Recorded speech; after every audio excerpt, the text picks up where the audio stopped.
Meaning of infant school. Infant school. Infant school. Infant school. Infant school. Infant school typically refers to a primary school that focuses on educating children between the ages of 4 and 7.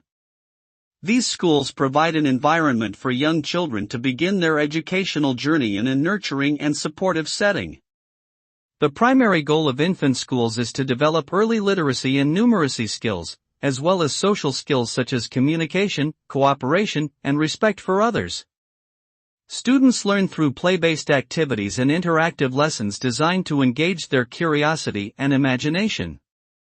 By the time they leave infant school, students have developed a strong foundation for further academic success.